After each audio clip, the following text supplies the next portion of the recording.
standard ways.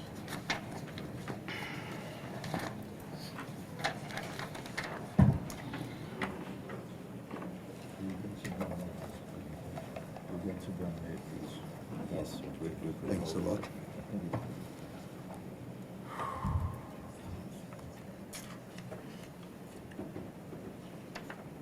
Mr. Gordhan, thank you very much for attending today. I know there are pressing things on your time. May I just indicate what we're interested in your evidence. You know, we are required to inquire into events at SARS from the 1st of April 2014 to the 31st of March 2018. It's that 4-year period. What we need to understand is what happened in SARS during that period, and the best starting point is to know what the position was in April 2014. Now, by then you were no longer the commissioner. I think you had been out of the position for approximately 2 years. But as we understand it, what you had set up and the architecture that you had set up continued for those years, and it was largely your architecture that existed in April of 2014. And so we thought that we'd like to hear from you as the architect of that structure. I think I should also mention that during that 4-year period, you were the Minister of Finance for part of that period. At this stage, we're not interested in your evidence as Minister of Finance. I think that we're going to have to ask you to come back at some stage to deal with events that occurred there in your position as Minister of Finance. But for the moment, we're only interested in your position as Commissioner. At the outset, can I ask you whether you affirm that the evidence you give will be the truth, the whole truth, and nothing but the truth? If you so affirm, will you say, I do? I affirm. Yes. Minister Gordhan, you were appointed Commissioner of SARS in 1999, and left in 2009. We want to talk about the institution that you built, your operating model, and what you achieved. But to start with, could you tell us broadly what the philosophy was, what the vision was of the new SARS? Well, Judge and your fellow commissioners and Advocate Steinberg and members of the media and public, firstly, thank you for the invitation to be here. 1999 is a long way back, but what we have prepared for you, Judge, is a presentation based 99% on slides prepared during the course of the SARS journey and its transformation process. So virtually none of the slides that I'm going to present were manufactured yesterday. They're from records of the organization going back to that period, and I'll take you through that in a moment. May I just ask you, preferable for us to go and sit there and watch this screen, or just look at the hard copy that you've given us? In the old days, they say, when you watch the bioscope, you sit this side. You do that. Sure. And you have the paper copy as well.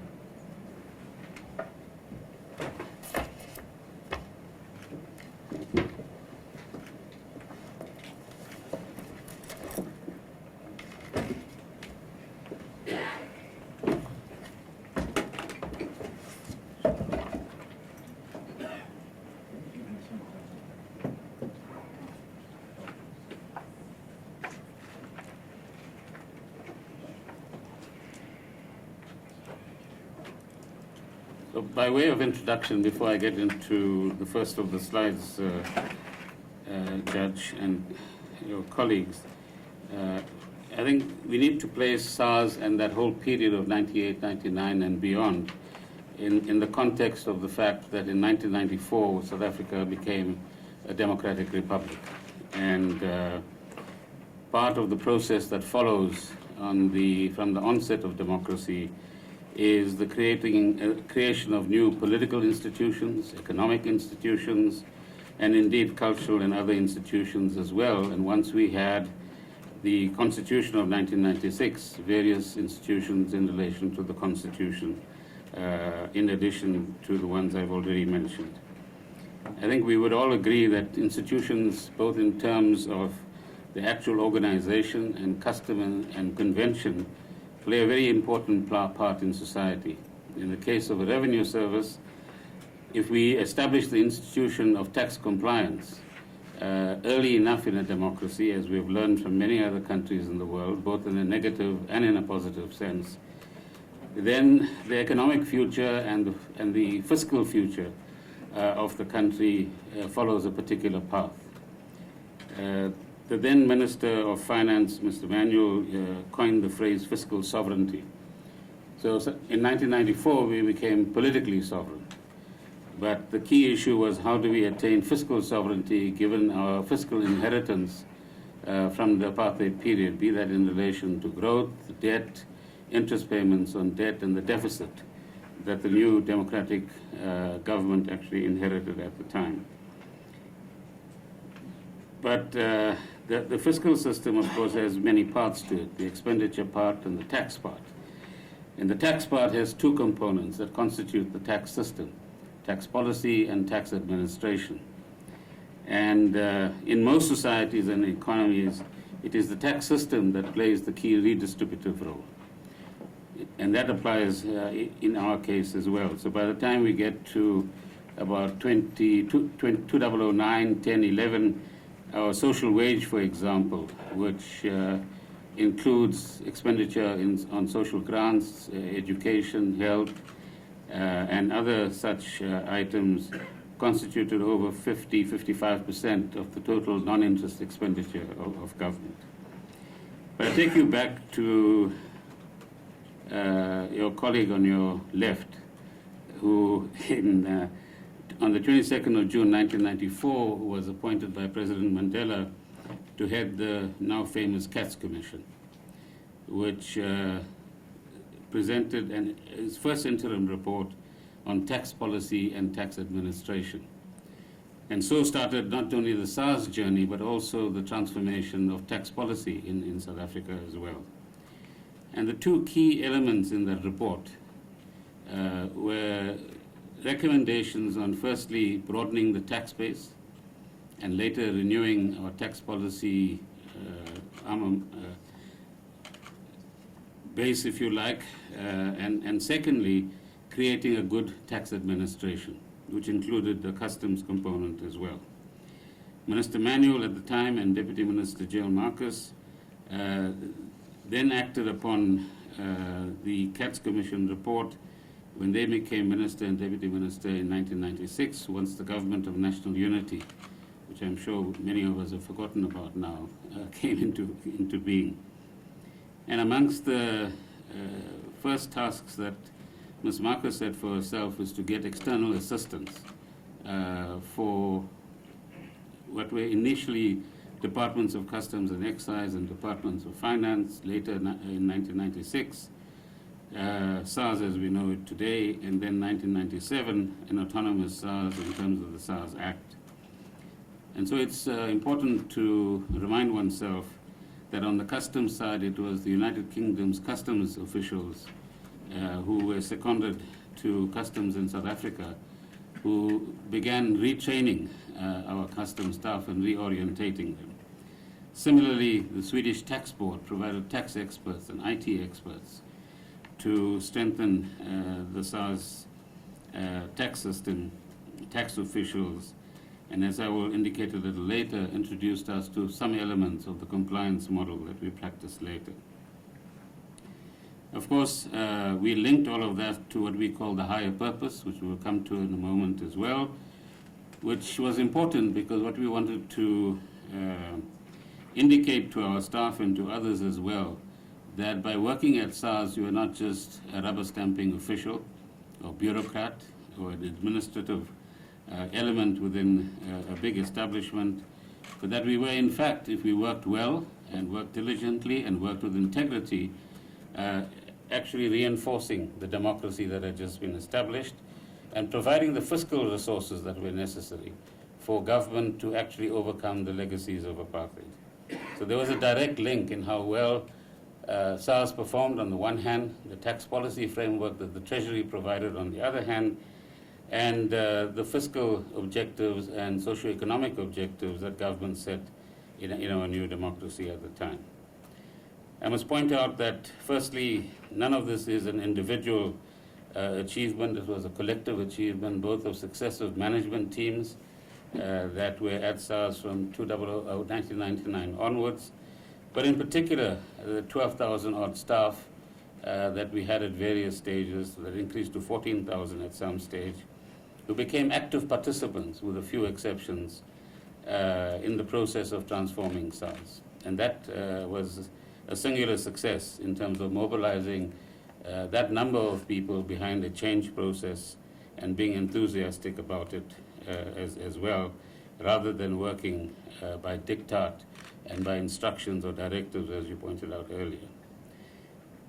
Two other elements that are important in an introductory sense is, firstly, we were not shy to learn from the best. So if we didn't know anything, we had many international links, both on the customs side and the tax side. We would either ask people to visit South Africa, or we would send officials to visit them and learn from them what constituted best practice. A very good example, which I will come to at the latter stages of this presentation, is the Large Business Center, which was a practice introduced in the United States and in the UK and in Australia, in which we then mimicked, if you like, and adapted to our own circumstances. But the second, Judge, is that we didn't have a textbook that we followed. This was also learning by doing. There was no magic formula, except perhaps some principles that some of us had learned as activists in the political struggle that guided us as to what and how we approach the question of transforming an institution like SARS.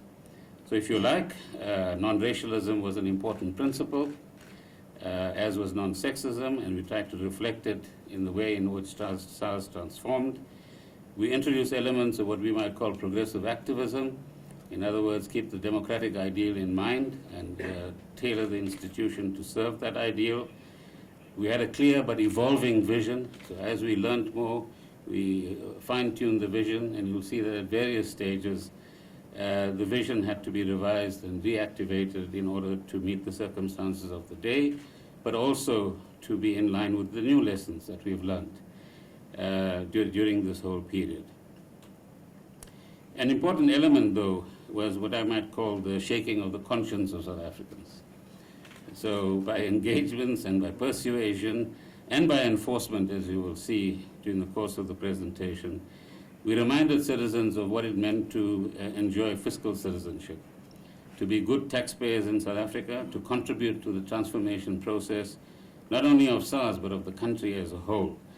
And it was a remarkable achievement for South Africans in a very short period of time. Mr. Katz has a lot of experience in this regard, to move from a situation where we were sanction busters, we paid very little tax in South Africa, and had a remarkably non-compliant culture, to one where I can't say we attained total compliance, but it was very significant both in the corporate world, but also as far as individuals were concerned. Much of the journey was guided by the fact that integrity was an important part of what we did. So very early on, probably 98, 99, we stopped all SARS staff from receiving gifts of any kind. The practice before that was you could take a customs or tax official for lunch, offer a bottle of whiskey a few times a day, or a month, hopefully not a day, and ensure that your forms were stamped before the forms of other people. And once the new management learned that this was a practice on the ground, that was stopped, including if you stole a toilet paper, you'd face tough disciplinary action. And that inculcated a culture, possibly of apprehension on the one hand, but certainly spread the message across the organization that we will not tolerate corruption in any form whatsoever. We challenge big taxpayers and learn from those challenges. So there are big companies whose names will appear on your screen as early as 2000, 2001. and matters that then ultimately ended up in the Constitutional Court. We have a famous ruling on pay now and argue later. The electronics industry, some of us are old enough to remember grey electronic goods coming into the country at the time. You don't hear about it today at all, so the younger generation won't know too much about that. We also embraced local initiatives. So once, as I will point out to you, the filing season process started in 2003, 2004. Some of our offices started offering tea and biscuits when people were queuing for too long. And that was their own initiative, spending their own money. And then that actually showed the kind of enthusiasm with which people served South Africans. So in sum, by 2014, if not earlier, the SARS was a world-class, modern, efficient, and respected tax and customs administration. South Africans who worked for SARS held their heads high, both within South Africa and indeed globally as well. And there are any number of studies which we will provide you with, at least to some extent, to demonstrate that whether it was within the top ranks of the OECD or studies done by the World Bank and other institutions, this institution stood well above the others, both on this continent, but indeed we are comparable to the best in the first world, so-called, as well. The institution and leadership was respected. Out there, we could attract the best chartered accountants, the best tax lawyers, although we didn't attract Mr. Katz at all, except on commissions. And people were proud to say that they worked for SARS and would proudly want SARS and their stint at SARS to be part of their CV so that they could move on to higher office, if you like, within the private and public sector as well. And we became an example within government of what transformation could mean and what it could achieve, and what was possible, if you like, if we applied ourselves in the right kind of way. So these are some of the themes that will run through this presentation, Judge, and let me take you through that quickly. I must warn you, it's about 140 slides. I don't intend addressing all of them. But as I said, these are actual original slides to virtually the entire bunch that you're actually going to see. So we've divided it into 12 parts. The first is I've addressed already in some ways, the democratic breakthrough. The second, looking at fiscal policy, and in particular the relationship between tax policy and tax administration. The third, the SARS mandate as it was originally formulated and the foundations for transformation. The fourth, the SIACA process, which is what we titled the transformation process in South Africa, or in SARS, and the benchmarking that we did, as I pointed out, with international organizations.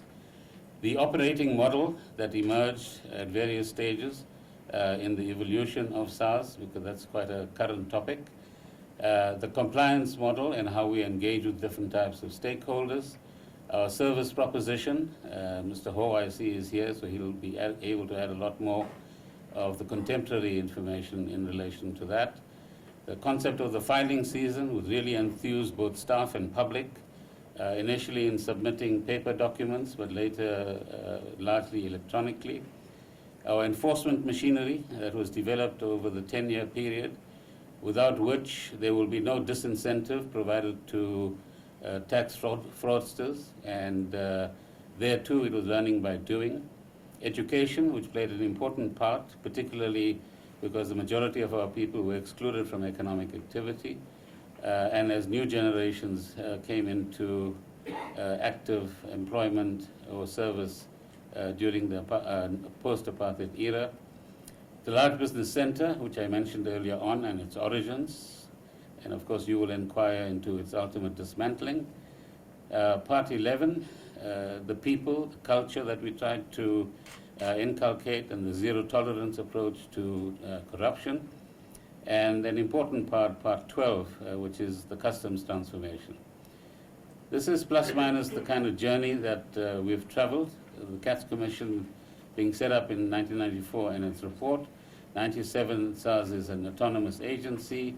98, 99, bringing the tax and customs components together in one building.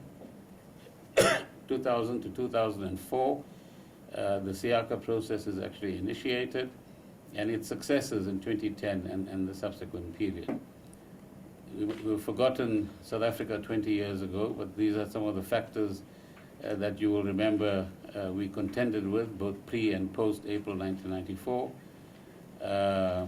This is quite instructive in terms of numbers.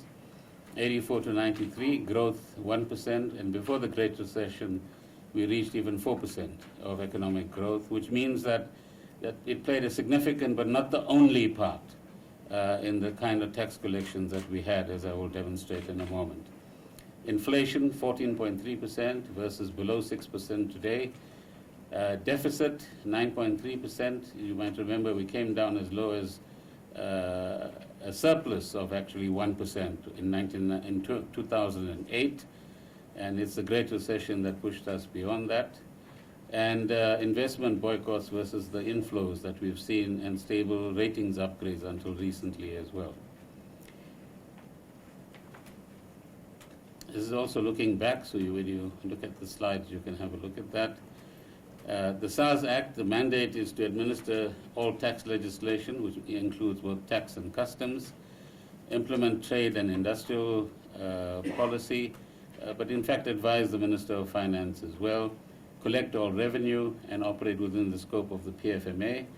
And the wider responsibility, as an implication of the legal mandate, is clearly to understand what the tax base looks like, both in the formal and informal sectors, and constantly the challenge for tax administrations and indeed tax policy makers is how do you widen the tax base as you go on.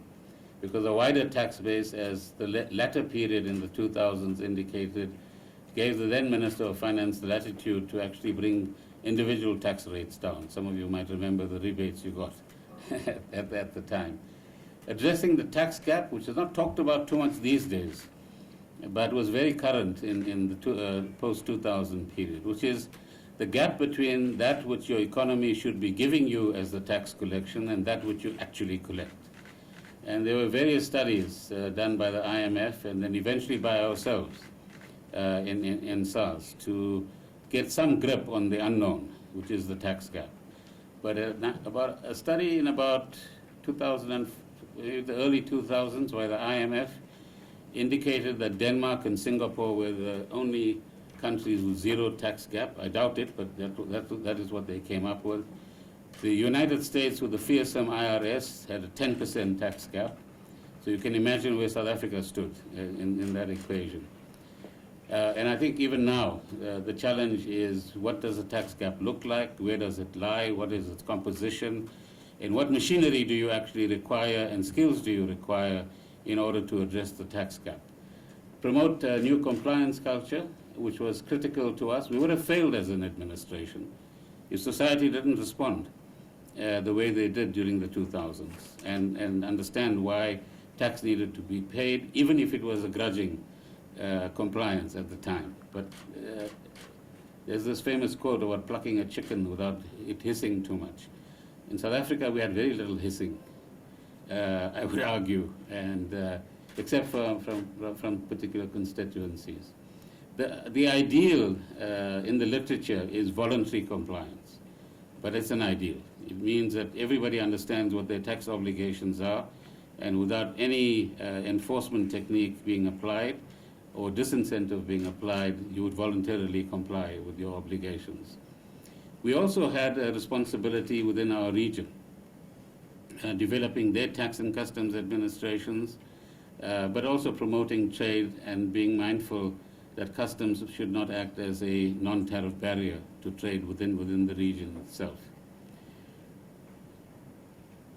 So this gives you some sense of the journey from a rigid administrative organization to an externally focused organization. This is a critical element because often bureaucratic organizations look inward. In our case, we needed to constantly understand the marketplace, what was changing, which tax segments were complying to what extent, and how were social changes happening and demographic changes that would influence the tax base. A government department within the public service, which is what the CATS Commission said we should change, and therefore you had an autonomous integrated organization. We should remind ourselves that up to 1994 there were 11 independent tax authorities in line with the Bantustan system, and those had to be integrated. And the people then in SARS did a remarkable job post-1994 to actually do so. Separate Revenue, Customs and Excise Department, and we integrated them into a reasonably working organization. Uninspiring culture with low racial diversity, and the precise opposite is what we have now, notwithstanding certain utterings that we hear from time to time. A strong growth in revenue and the tax register, there are numbers to actually prove that. And obviously we had a very small tax base. We still do to some extent compared to the population, but it's understandable in the context of the employment levels and economic engagement that we see within South Africa itself. Tax policy changes during this period. This is only a short list, but there are many more. But amongst the first set of changes in the early 2000s was the introduction of capital gains tax, changing from source to residence. I think at that stage we were one of 3 ex-colonial countries that had the source basis of taxation, and we changed that as well. And that was a fundamental change in philosophy on the tax policy side.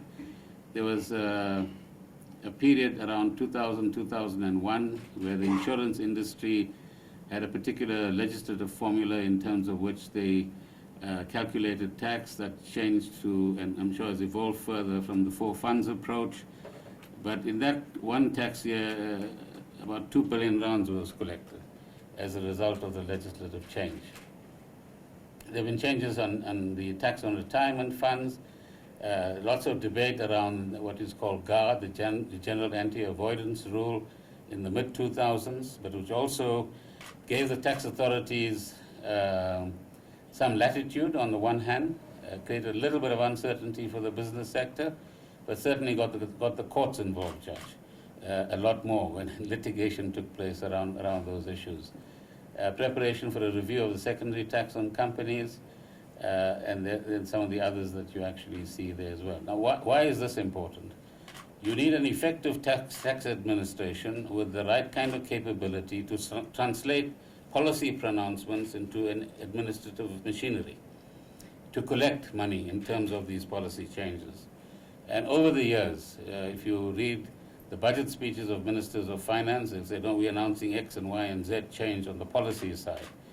That's pretty useless if you don't have an administration that can translate it into a collecting mechanism. And that is a strong success factor on the SARS side as well. But similarly, on the trade side, there have been remarkable changes during this period as well. The SADC Free Trade Agreement, which is still in the process of evolving, but the SACU agreement with the European Union in terms of EFTA, various other bilateral treaties as well, the development of industrial development zones, and post 9/11 in the United States, the whole regime of imports and exports changed, and the last bullet point is just one example of the changes that happened in order to provide the U.S. with the necessary assurance that containers getting into the U.S. would be secure. And here's one example of the policy changes that happened within the World Customs Organization. What then are the drivers of revenue performance? I mean, we often hear the utterance that it's just the economy. It's not true. And throughout the rest of the slides, you'll see some of this happening. This is also an original version. We don't have a price on it yet. But obviously, the macroeconomic factors are quite critical. If the economy grows, it certainly provides more revenue. But a key element that tax economists look at is also tax buoyancy. The tax buoyancy over a period of time, which is one way of explaining how did SARS get targets or achieve targets that were beyond that which was estimated. So one explanation is the tax buoyancy element, but that's declined in the last few years to 1 and below, which is how they measure it. Tax gap strategies. So that's the importance of understanding the tax gap every few years for a tax administration. Which constituency that should be paying X amount of tax is paying Y amount of tax, which is less than X. So that's the one part. But the second part is, do you have the skills, for example, on transfer pricing or loopholes that are in tax legislation of various types, to actually contend with the sophistication and the planning that goes into escaping tax responsibilities. And as a tax base gets wider, the threat of the tax gap becomes the more significant as well. Anti-avoidance measures is what I've just referred to. Although the tax fraternity hasn't quite sorted out what avoidance and evasion is, and the demarcation between the two. But anti-avoidance measures is, let's call it, those aggressive practices which allow for a particular interpretation of the law in order that you could actually bypass the provisions of the law. And this, over the years, has given rise to interesting debates about the letter of the law and the spirit of the law. From the time I've entered SARS during that period, that has been pretty much the debate. Do you only look at the letter of the law, which some lawyers would do, whilst others will actually make allowance for the spirit of the law, i.e., fiscal citizenship does mean that you have a responsibility beyond what the letter of the law states in terms of your tax obligations. Every year you'll have I think it's called Annexure C, in the budget documentation, in the budget review, which sets out various loopholes that were identified in the previous year or previous years. And legislative changes are designed to actually cover those loopholes. The last one is what we will come back to a little later, is assessing efficiencies and quality. It's one thing to submit a tax return. It's another to be able to establish that you've submitted all the information that you need to submit. So if you have 5 different sources of income, for example, and only disclose 3, you haven't given all the information, firstly. But secondly, you need officials or machinery within SARS which would enable you to detect submissions, tax submissions that have been made that are, as Mr. Mandela would have said, less than frank in terms of disclosure. And where complexity comes in, from anti-avoidance measures to complex company legislation, etc., higher and higher levels of skills are required, particularly at company level, but also amongst high net worth individuals, to figure out what they're up to in the way in which they've structured their tax affairs. So if you lose skills in certain key nodes within the SARS operations, it begins to affect your assessing capability. It then begins to affect decisions that you make about what you find acceptable or unacceptable. And the easiest thing to do is find everything acceptable.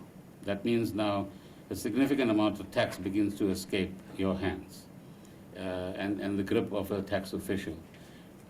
If there is an objection to your decision on the assessment, then you need qualified staff to adjudicate that objection. And if you very easily allow all objections, then you lose more money again as well. And I can carry on like that, but it's a combination of these and related factors that ultimately decide whether you are able to achieve as an organization the revenue target or not. These are numbers for tax collection from 1996 to 2006, and you can see the relative changes that have actually taken place. The last bullet point on your right-hand side is what the then Minister of Finance was able to achieve because of changes in compliance and the tax base, which is 69 billion rands in tax breaks for individual taxpayers. Those are some numbers again. So when we started asking the question, how does this organization become more efficient, effective, and transformed? Clearly, we needed a holistic approach. It's not a one-dimensional view of the organization. Change people and you'll change everything. Change the income tax system and you'll achieve everything. And what we're demonstrating in a moment is the multi-dimensional character of the transformation process, which included demographic or people changes, and gender included, systems changes, process changes, and culture changes, amongst others. But crucial to this is what we learned from the Swedish in particular, which is the compliance model. So around 98, 99, they taught us this model with just the two sides, service and enforcement. They said you should provide good service to good taxpayers. And on an incremental basis, you should be tough with your enforcement depending on the nature of the offense that has been committed, and apply the right level of enforcement. So if you're a rank criminal, you should end up in orange uniforms. If you've just made an odd mistake in your calculation or in writing down a number, then we should help you to correct it and move on beyond that. We added a third element, which is education, given our own idiosyncratic context as well. But critical in driving the compliance model is to, as we moved later into a more sophisticated understanding of what that tax administration could be, is on the left-hand side, effective segmentation. Not all taxpayers are the same. So if you are an individual earning one simple salary and no deductions that you actually wanted tax breaks on, then you are treated, you go through channel A, so to speak. If you're a multi-billionaire with complex tax planning, and there are a few of them around, then you need to go through a very different route with very different sets of skills that are actually applicable. If you're a small business, then we should ease the regulatory environment in which you work and make it as easy as possible for you to comply. If you're a large corporation, we don't want to make it difficult for you, but at the same time, there should be greater rigor in both assessing your tax return, but auditing them as well. So risk assessment becomes a critical element. What risks would you detect in which segment? And how would you mitigate those risks in the way in which you're organized as an institution?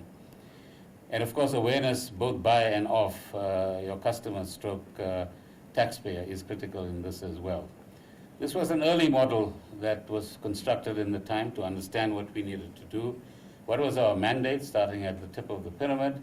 What's the legal foundation? Because we, as tax officials, don't work by whim and fancy. We are only allowed to work in terms of the tax law or customs law. And that's a process of education and installation of caution, if you like, amongst the staff that have to be persistently pursued. The compliance strategy based on the compliance model, the business model or operating model, how would we organize ourselves to achieve what we needed to achieve. The key pillars that would support our model, obviously effective people and skilled people, the right infrastructure in terms of buildings and IT and so on that would reach out to different parts of the country, technology, which Mr. Ho will explain a lot more on, and critically efficient processes within the organization, underpinned by the right kind of culture. And here I want to point out that what we learned as non-tax people when we first entered the organization from the older colleagues that were around for a while is how to be able to engage with taxpayers, be empathetic to the case that they put to you, and yet be of independence of mind. And that's a difficult one, because today's culture in many quarters is once we sit across the table, you've got to cut a deal, so to speak. Tax officials are required to hear empathetically whatever you want to put to them, but they must independently evaluate what you put to them on the basis of the law, and then decide what needs to be done, what percentage penalty needs to be applied, and ask any seasoned tax practitioner, and they'll tell you that over time, that's the culture, at least in that particular aspect. But the other part of the culture is that we are here to serve people, and not the other way about. And increasingly, we make ourselves available to assist people, to ease their compliance, and reach out to them in one way or another. And the third, within the organization, is the culture of learning and developing oneself, because if you are in a tax and customs organization, you better know the tax and customs business.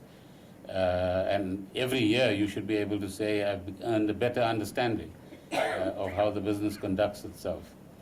So these were some of the factors that operated in the early days of SARS, at the technological level, corporate governance, the skills level, the administrative and operational weaknesses, the low level of service and efficiency, and the poor transparency and accountability as well.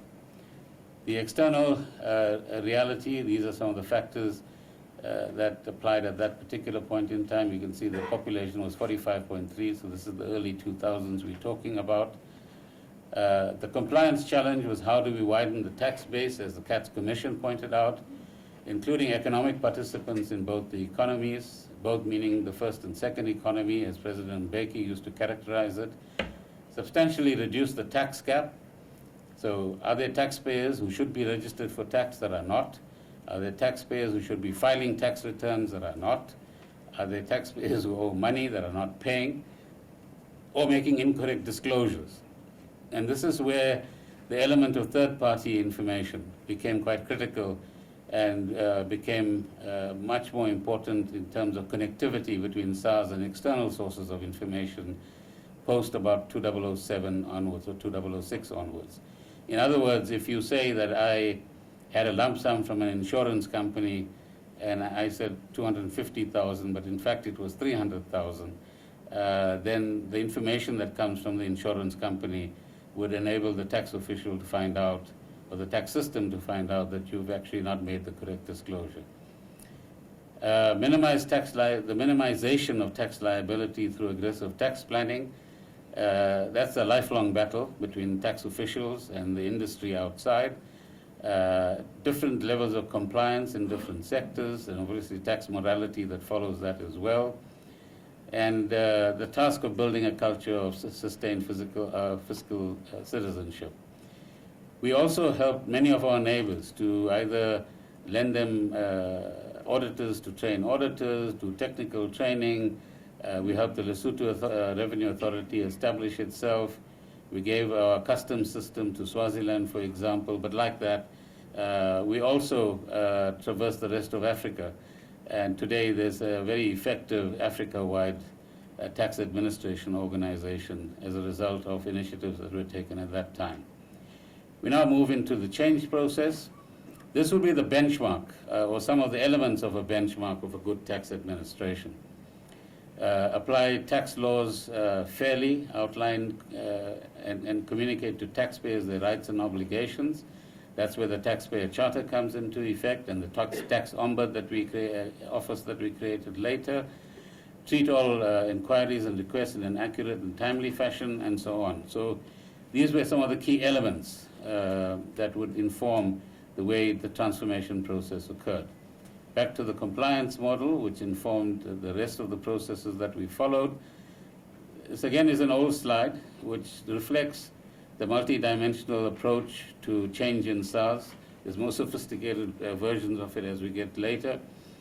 But journey to a process-based organization, and whether you're an industrial organization or an administration, efficient processes are the key, so that you make the best use of your human resources, but also you have good and quick turnaround times as well. On the right-hand side, radically improve overall efficiencies, concentrate your rare skills, standardize and streamline. I won't go through the rest of them before I bore you too much, but this is just to reflect that this is a multi-dimensional approach. And on the left-hand side, many of you would be familiar with tax officials stamping forms, so from stamping to thinking. In other words, think about what you're doing. Is there some revenue that you're missing along the way? And the greater focus should be on that rather than the paper. These are some of the internal challenges that we identified during that particular period, which we then addressed. The key success factors obviously would be reflected on the revenue side, but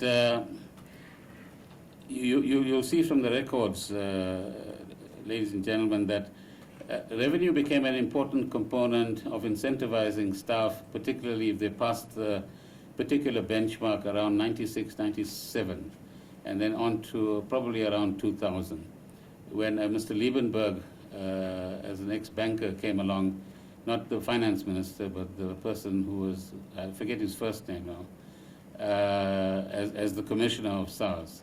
And he said if you pass the mark in terms of 18 indicators at the time, Pete Liebenberg,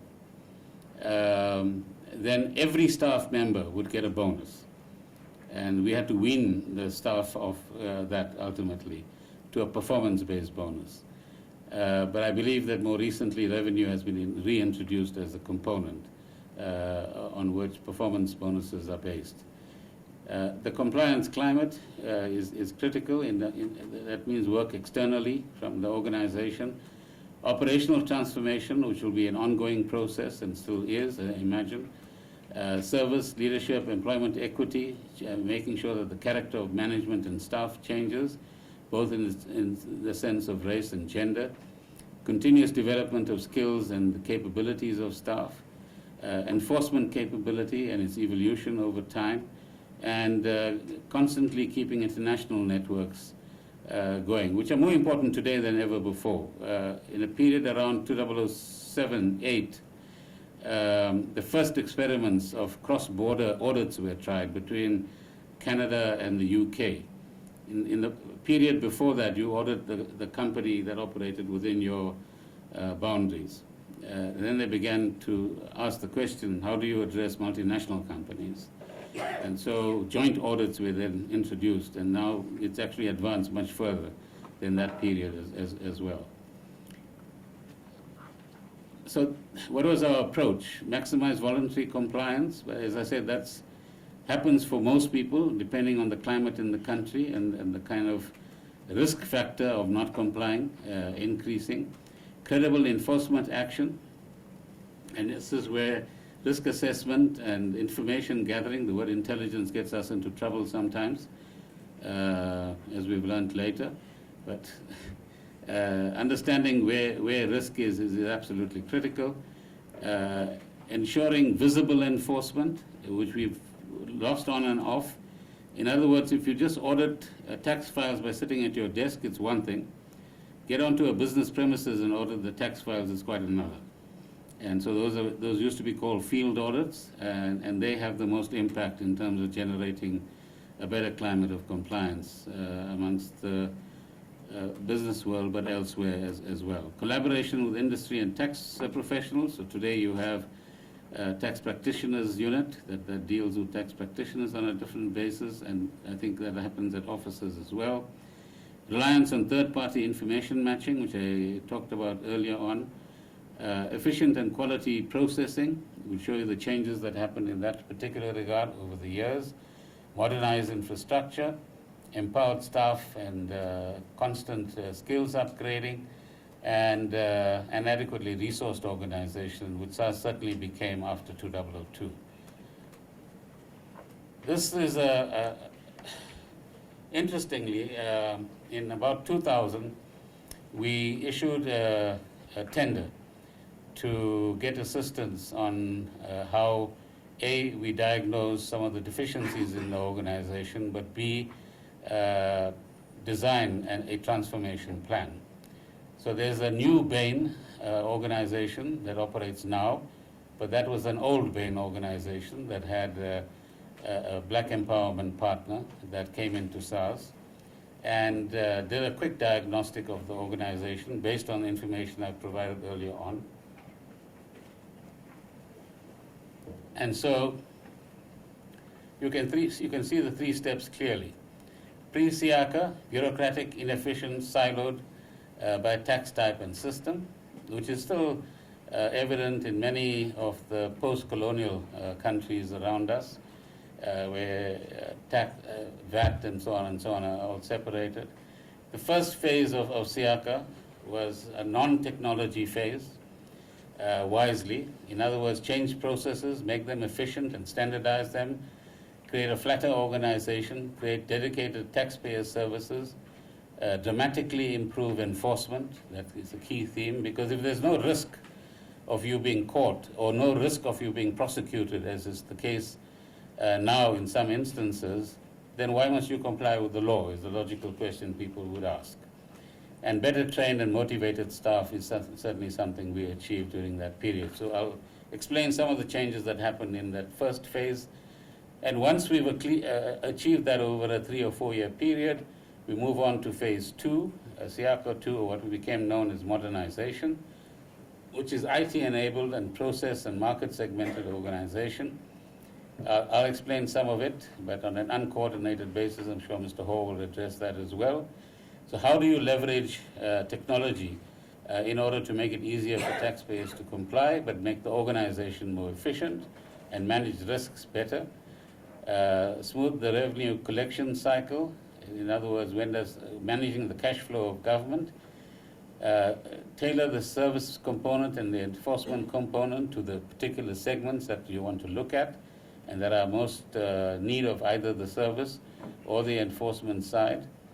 And the ability to absorb other government enforcement and collection roles as well. In other words, for example, we collect the plastic bag levy imposed by the Environment Department in collaboration with the Minister of Finance, but it's collected by SARS. And similarly, there are other levies over time that were collected as well.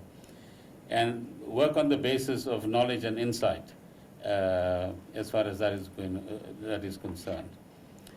These are the ways in which we achieve the SARS mandate. What the current form is your second column from the left. SARS can improve its internal processes by doing the things that are in the third column. The required key shifts that need to take place are in the fourth column, and that will enable us to achieve what is on the right-hand side: better revenue collection, better customer experience or taxpayer experience, improved compliance and risk reduction, enhanced human capacity, heightened border security, etc., etc.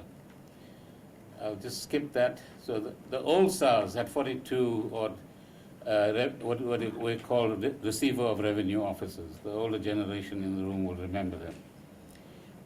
But each office had all of those components. They would register their own taxpayers. They would assess their own tax returns. They would decide on the refunds. They would pay back the refunds. They would collect the debt. They would undertake the audit.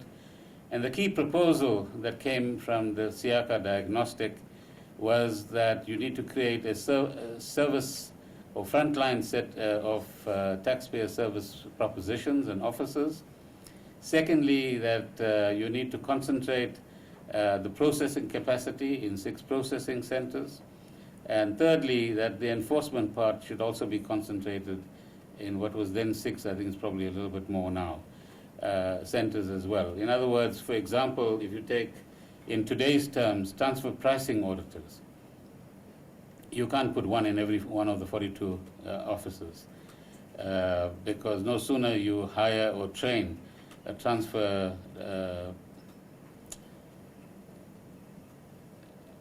I'm just losing my transfer pricing expert, then the private sector comes along, triples the salary, and the person is gone.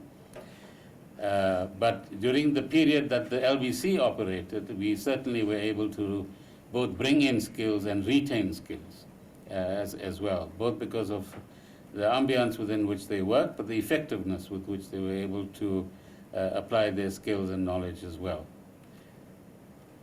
The objectives was to redesign, as I said, the organization on the service side, the process side, and the enforcement side, standardize business processes, create new management teams.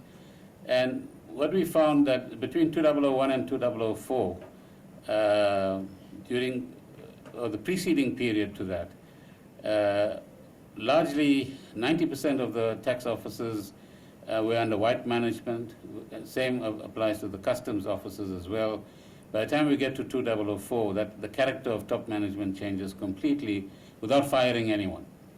And so one of the key, I think, achievements at SARS, which might sound strange today, is the ability to retain experience and institutional knowledge on the one hand and bring in new people on the other hand as well, and give them the opportunity to rise to the top, which is a formula that certainly has worked in this environment. This is the way we thought about issues during that particular time. This is a repetition of what I've just said: standardizing of business processes, new management teams, the development of staff, embedding a service culture. I'll show you some pictures just now of what that means. the look and feel of offices, that actually mattered. Because you create the right kind of environment for officials to work in, they become a lot more productive. The implementation of new processes in various branch offices in all of the provinces as well.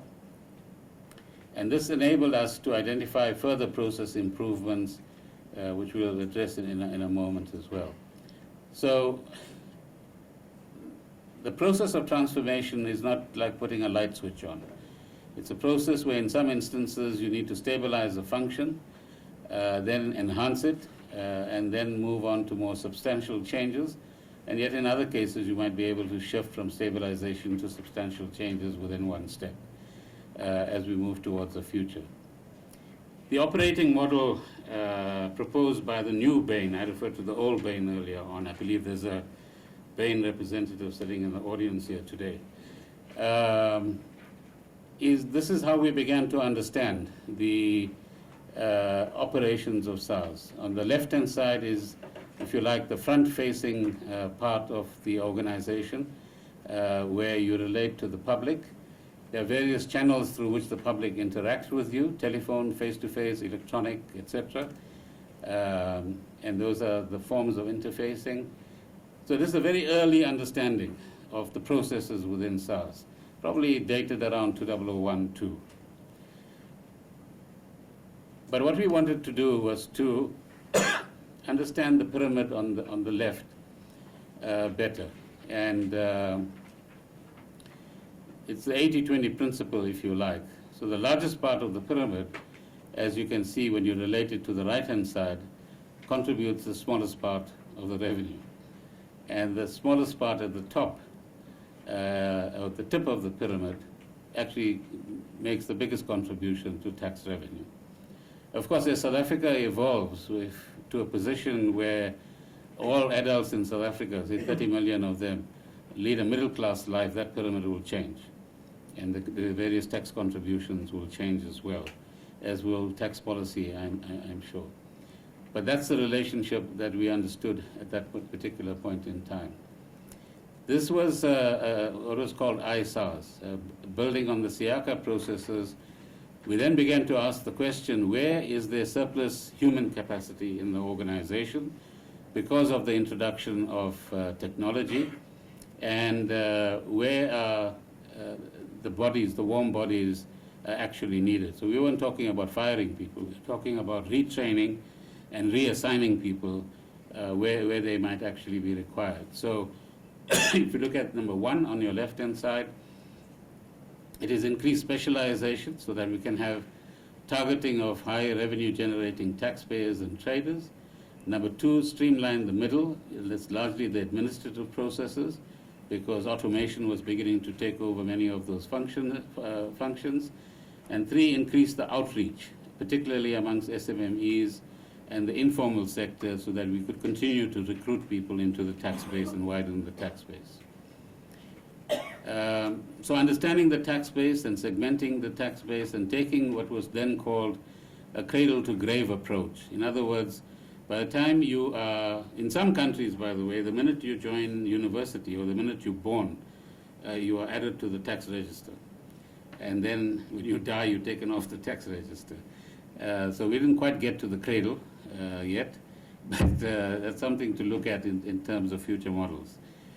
But for example, we should be starting to recruit people at schools and registering them on the tax register as potential taxpayers as we go forward, as we move into the future. The compliance approach, the model that I've already introduced to you, high visibility and maximum coverage, and promoting the understanding of citizenship obligations. Let me skip some of those. So what are the business benefits, if you like, of the new SARS processes? One, it enabled us to broaden the base through education. What I was referring to earlier on might be described as pre-registration and registration. And then when you segment that tax base, you have a much better feel for the kind of potential that has for active taxpayers to actually join you, or join the SARS as a taxpayer. The service part I've described but reduce the errors by taxpayers, create certainty in the base, create a basis for encouragement of the base to actually become a lot more compliant, assist in reducing the tax gap, because if tax administration, I repeat, doesn't constantly apply itself to the tax gap, then all you're doing is working with a narrowing base, actually, not even a static base. On the processing side, the various things that needed to be done through technology and through process redesign to make that component efficient, effective, but also able to detect risk as we went on. And on the enforcement side, as you learn about more and more areas of non-compliance, then you actually begin to look at those areas and decide what new forms of enforcement or new skills are actually required, including debt reduction. So if you do all of that, the next challenge for us was how do we introduce an operations management culture within the organization, where you've standardized processes, you've got service operating, you've got the enforcement component operating, but now you need the discipline or the rhythm, as we were told at that time, to ensure that operations happened as they did and they were managed as they were supposed to.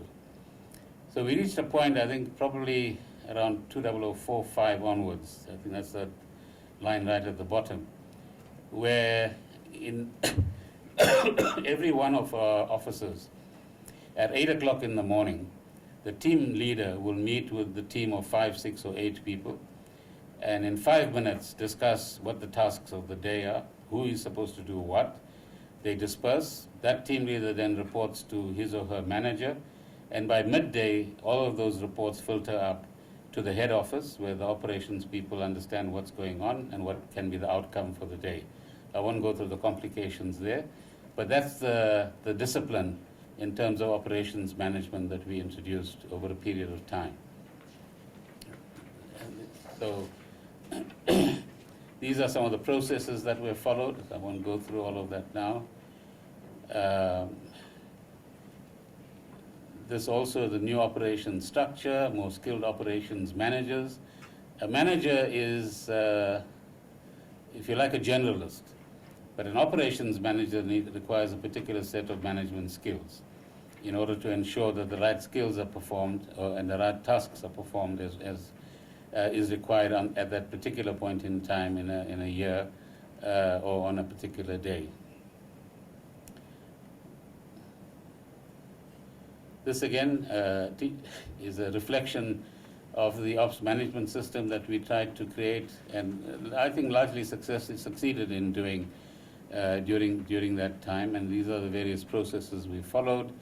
The key messages during 2002, 2006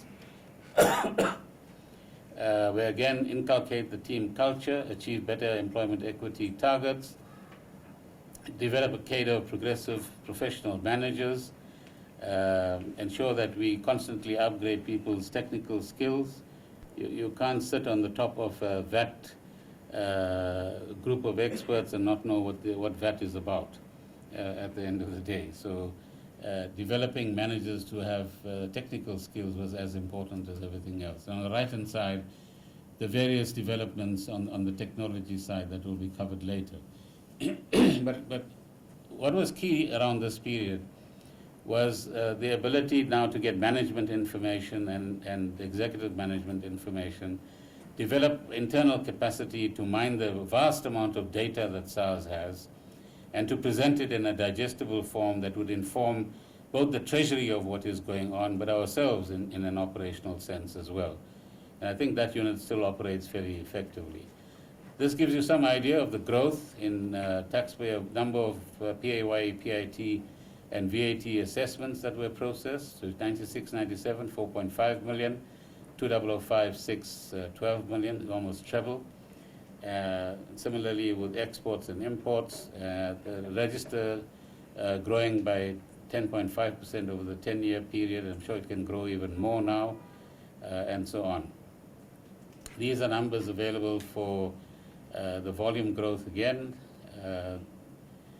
And these are some of the challenges that we saw and how we responded to them. The new operating model understanding constantly government priorities. At the beginning of each year, we listened very carefully to the President's State of the Nation address to see if there were any new injunctions we needed to follow through on, and similarly we were part of budget preparations and what the Minister of Finance would announce as initiatives that we needed to act upon as well. This again brings us back to the compliance model, and essentially if on the right hand side at the top you see intentional behavior, so if you're intentionally transgressing tax and customs laws, then investigative audits, criminal investigations, and aggressive collections will be what the enforcement tools will be. And in each of these cases, there was growing sophistication in understanding the techniques used by the criminals, whether it is cigarette smuggling, abalone smuggling, or other forms of aggressive tax behavior. And similarly, if the large percentage of people are being honest, then we need to keep our educational campaigns going and enhance the service propositions that we're undertaking. These are what follows now is again a reminder. Phase 1 was changing the organizational configuration and the processes, and phase 2 was the modernization phase, which was largely technology based. This is an indication of what we tried, what we set as targets: create capacity, design, and prepare for modernization, 2 years, implement the new model another 2 odd years, and delivery of world-class services. I'm sure Mr. Ho will address some of this as well. So you can see that we've been through 2 iterations. This is the 3rd one in terms of transforming the organization. This is a diagnostic on the left-hand side of what we could still do better. And the right-hand side is the decision to continue with the modernization process. He is much better qualified than I am to explain this to you. But this is the new technology architecture that was developed at the time to achieve the organizational goals that we had set for ourselves. On your right-hand side still are the various entry points to interacting with SARS via banks, mail or email, phone, the web, which is e-filing as we know it today, face-to-face at offices where that is appropriate, and through other systems that are appropriate as well. If you look at the green, the bright green figure on your top left-hand side, where it says third-party data, that's the matching automated data that today you submit your tax return, you'll see that it is able to pre-populate certain information. And that pre-population comes from within the SARS system, but it also comes from, as I said, your insurance or retirement annuity company and other forms of information from other organizations as well. But I leave that to Mr. Ho to explain to you. So what we were trying to change in that particular phase of the organization was, on the left-hand side, a siloed view of the organization and management to a more integrated view of the organization and an end-to-end approach, which integrated process re-engineering, technology, people, and processes in a much more active way than we had it before. This was the set of service propositions that developed over time, developing, as I said earlier on, segmentations and what each segment actually required for them to cooperate with us, the kind of so-called offerings that we would put forward, whether it's e-filing or coming in with your information to a taxpayer center and having your information recorded on the computer, channel management, call center, etc., the various campaigns that we ran at the time. This is a photocopy of one of the reports. It might be one of the annual reports of SARS. So it's mobile tax offices. So we also had mobile tax offices, which I think still operate today. The various electronic channels, the registration that we were able to achieve, the branches of SARS that still operate, and the phenomenal increase in calls at the call centers. This is how people queue up during filing season, post 2003. This is how we reached out to them. You can see Mr. Manuel there, a little bit younger than he is today. On the left-hand side are the tax education campaigns at the University of Western Cape. I've got a bit more hair there than I have now, but you can see us interacting with people in queues. That's Mr. Tennis Marks on your right-hand side. So we used to go out into the street when people came with their tax returns and collect them, so they don't have to find parking, get to the office, drop it off, etc. So it created quite a buzz around the various offices. So these were some of the elements of the technology changes in SARS, but also how we saw SARS in the future from probably about 2005-06 onwards. Integrated processes, effective management tools, an adaptive and agile leadership, a taxpayer-centric culture. In other words, worry about what your taxpayer wants, not what you feel like is the right thing to do. A flexible organization, which was quite critical. I think it will be wrong for me to say everything was perfect. It wasn't. We had to experiment, we had to learn, we had to adapt, and that's why we believe flexible organizations are important. And as advances in technology were available to us from various sources, whether it be fraternal organizations outside the country or IT firms, then we need to look at those advanced technologies and to some extent even have South African innovators provide some of those technologies as well. This is some of the benefits of the call center.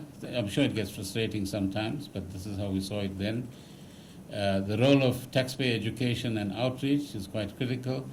We had a small business amnesty, which also gave us the opportunity to reach all parts of the country and say to people in the taxi industry or small businesses in Umtata or in the northern parts of the country, have you registered for VAT? Do you know how it works? Provide education, provide assistance for coming on board the tax register itself. You see on the right-hand side, small business workshops.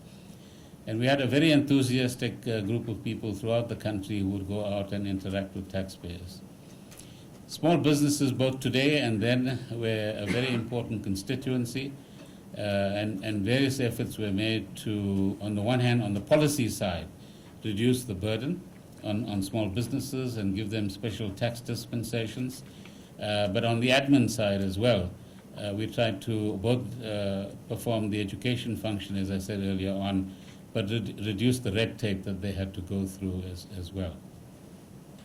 These are some of the achievements in terms of the assessment process and what was achieved at the time. If you remember the enforcement triangle, or rather the compliance triangle, enforcement is the absolute key element. If there is no risk of you being detected, you will never comply. Just think about when you drive from here to Johannesburg or anywhere else. If there's a guy with a camera somewhere in the middle, you'll immediately slow down. If you don't see cameras for a year, your tendency will be to speed on. And the same applies here. If SARS is not seen in the field, if it's not seen to be acting on non-compliance, if the public begins to get the feel for that certain categories of people are exempt while others are not exempt for paying tax and complying with the law, then as government institutions we lose legitimacy, we lose credibility, we lose the trust of those of the citizens, and then you have, if you like, that soft element beginning to affect a decline in revenue collection as well. So we talked about non-intentional and intentional non-compliance earlier on, so I won't go through that.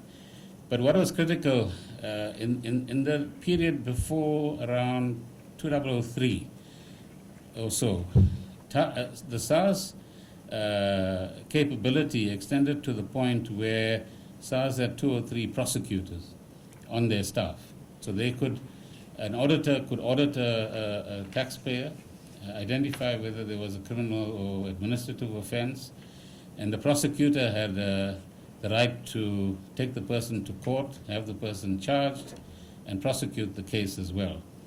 Once the NDPP was created, that changed because there was a view that the Constitution allows for only one prosecuting authority, as it does.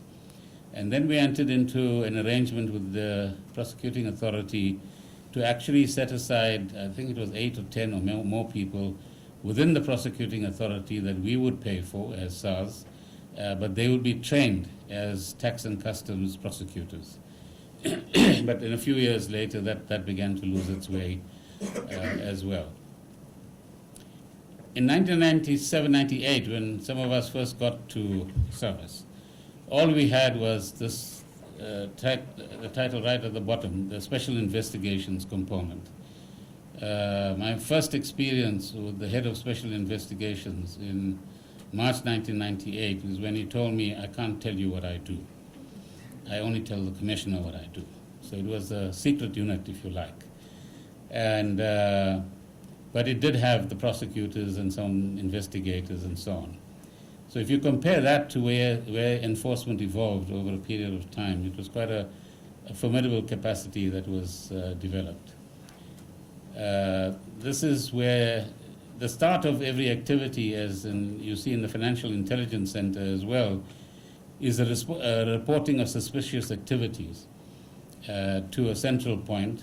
And what was key was not to allow one or two individuals to choose which case will be audited or which case will be investigated, but allow for some objective process by which that would actually happen.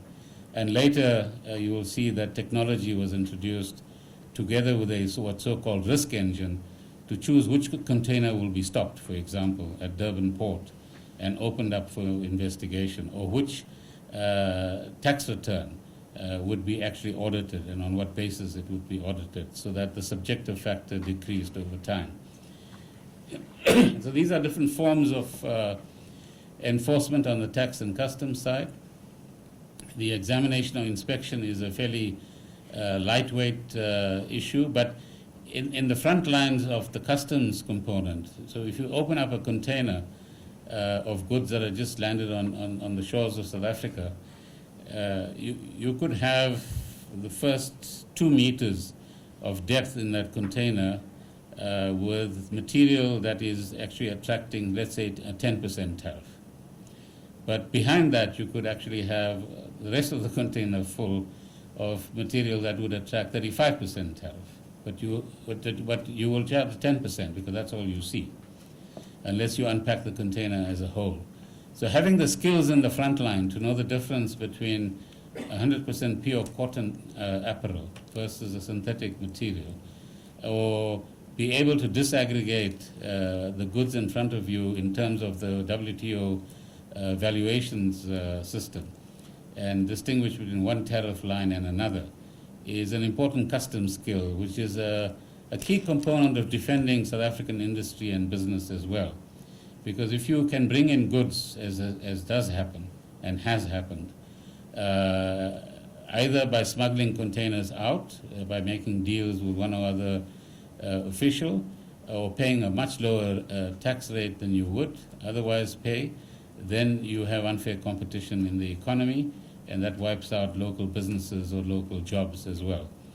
Then there's issues of investigation, risk profiling that I mentioned earlier on, an integrated audit. So there are times when you have to do a customs audit with a VAT audit and maybe an income tax audit. That's an integrated audit. It means also that you must have the depth of expertise, as I was mentioning earlier on, and creating effective border control as well. So criminal investigations increasingly played a critical role. So the case I referred to in 2001, 2002 was a cash and carry business which claimed it was exporting 2 million bras to Lesotho and claiming VAT refunds on that basis when there were much less than 2 million women in Lesotho. And similarly, other syndicates operated as well. Financial investigations, we I think all familiar with the Dave King case and other Ponzi schemes and property syndicates that actually operate. Then the focus on illicit trade, abalone, drugs, cigarettes. And if you look at the annual reports, it will tell you how many instances or cigarettes or counterfeit cigarettes were actually confiscated by customs authorities over time. So you have a graduated, if you like, and incrementally tougher basis of enforcement as you move on from the administrative to the civil to the criminal. It's also a case of not only going deep into one taxpayer segment, but going across taxpayer segments as well. And depending on your level of non-compliance on the bottom side of the x-axis, the severity of the enforcement action. It's a very simplistic graph, but it explains the point that we actually want to make. Let me just cut through some of this. Enforcement versus hard enforcement still follows the same principle that I said earlier on, that the harsher the penalty, or the harsher penalty will be imposed against those that are more criminally orientated in terms of what they actually do. And these are, again, I must point out, techniques and institutional forms that evolved over time. So you had a special compliance unit at one stage, an organized revenue crime unit, so those will be the smuggling guys that needed to be brought on board. Revenue activation program, when things became tough in terms of collecting revenue, then we would set up focus groups to actually focus in certain areas and make sure the money comes in before the end of the year. The Woodmead unit was the predecessor, not only to the National Enforcement Unit, but also to, it inspired in some ways the Large Business Center. Because by that time we realized that we needed to take some extraordinary measures, and I forget the numbers, but 20 to 30 chartered accountants were brought on board, financial specialists were brought on board, created as a separate unit for a while, later integrated into the Large Business Center to give us the capacity that we actually required at the time. We also cooperated with other government agencies, the intelligence agency, the asset forfeiture unit, on the enforcement side as well. These are other examples of that, so I won't focus too much on that. This was also an important point in 2007 when President Mbeki said that government will this year start the process of further modernizing the systems of SARS. That's particularly on the technology side, especially in respect of border control, and improve the work of interdepartmental coordinating structures. And so followed a lot of work with, amongst government itself in that particular regard. The illicit economy is an increasing challenge. If we don't understand why, it's because each time you smuggle a packet of cigarettes in, I don't know who's the smokers around here. What do you pay for a packet of cigarettes? 20 rands. Yes, 20. So 50% excise tax is approximately where we are. And the Danish in particular at the time, Judge, did a study that the more you increase the tax on cigarettes, the greater the chance that cigarettes will be smuggled across the Russian border. So it has a two-edged or double-edged sword in that particular regard. But Britain, for example, had the problem of losing excise duty across the English Channel. Alcohol was, for some reason, not charge excise duty on the European side. So at night you'll get boats ferrying alcohol in, you evade excise duty and VAT, and you move on. Collecting debt is a major challenge. It's been in the news recently as well. But initially we built up capabilities within the organization, then sometimes hired outsiders to trace people who owed money. Managing risk, as I pointed out earlier, is critical, and a risk-orientated approach is very helpful to actually targeting limited resources. No tax authority of any substance and size across the world examines every container coming in or audits every return. So the way in which you understand risk, the way you automate the risk factor in processing different types of returns is quite critical to the enforcement techniques that you actually use. So this is a data warehouse and business intelligence system that was actually developed, and again I hope Mr. Hall will address that in his presentation to you. This is the period over which we were able to actually do that, and I think the modeling capacity now is quite advanced in that particular regard as well. You can see the amount of paper that we used to have in the past versus what we see today. These are some of the dashboards that we developed over time. And now I want to get very quickly to the special units that we created in order to address specific issues. So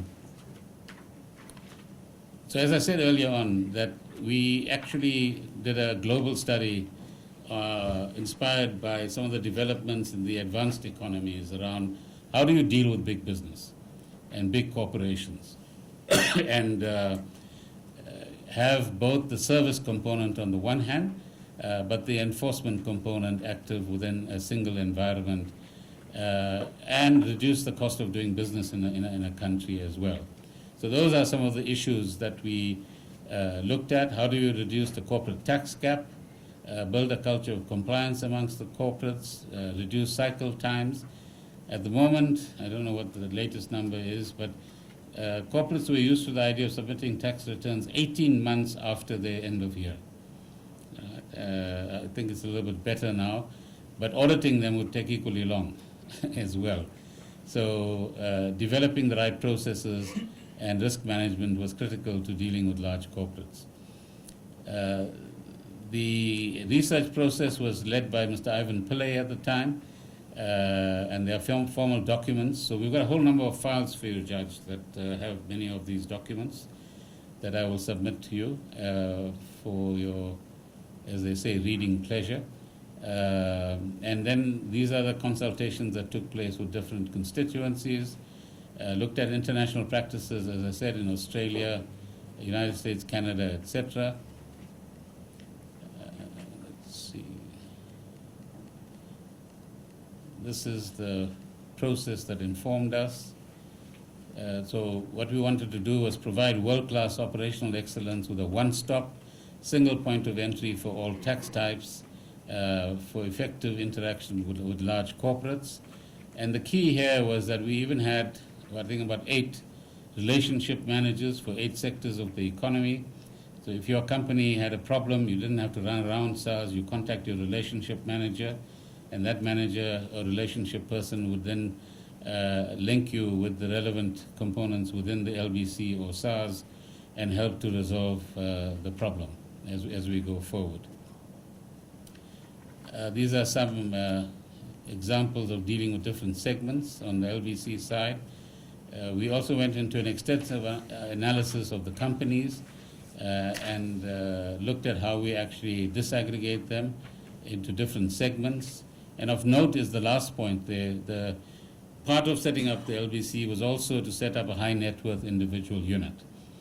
Not only to provide them with service, but to have the specialist skills that are required in order to actually tax appropriately that constituency. Another unique feature of South Africa is the mining industry, which had a special mining formula for many years for its tax purposes, and there was a special set of expertise in SARS to deal with the mining sector as well. This is how the provisional effective tax rate improved as a result, not just of the LBC, but of the compliance culture that we created. This is the reduction in assessing time. The areas of abuse, transfer pricing, international structuring, structured finance, and even BEE structuring at the time. And of course, there's many more today than they operated then. The high net worth individual, it had a total of 607, according to this report, files comprising 231 high net worth individual taxpayers. At least here you are guaranteed you'll get a check if you do your work properly, more than 50 million rands at a time. So it was worth it as an investment. Tax practitioners unit I referred to earlier on as well. Then, of course, all of these changes are not possible unless you start changing the staff component, both in terms of its demographics, but also in terms of its skills, and in particular have a retention strategy for the highly skilled people within the organization, let alone attracting them to come and work in the organization. But by 2003 or so, we didn't have to worry. People would be willing to come and work at SARS, even if it was for a few years, and gain the experience, which was something they would not get in the private sector in terms of the range of exposure that they would have. These are some of the learning programs, some of the staffing plans that we had at the time, the different components where people were actually assigned, the employment practices and the career paths that were developed, the grading system that was actually introduced, both at a management level and lower down, a new representative management team, which was both knowledgeable and from within the organization, and representative in terms of demographics as well, although we didn't do too well at top management in respect of women at top management, but hopefully that's improved since then. Employment equity, this is what the numbers looked like in the early 2000s, and we were able to get there fairly rapidly. Change of culture was quite important. We emphasized that leaders needed to be humble, something that is rare these days, because that's the only way you learn and able to integrate information that you get and feedback that you get. Integrity and good ethics is non-negotiable, and that they should have a passion in terms of contributing not only to the institution, but to the country as well. What were the new behaviors that were, this is how we describe them at a particular point in time.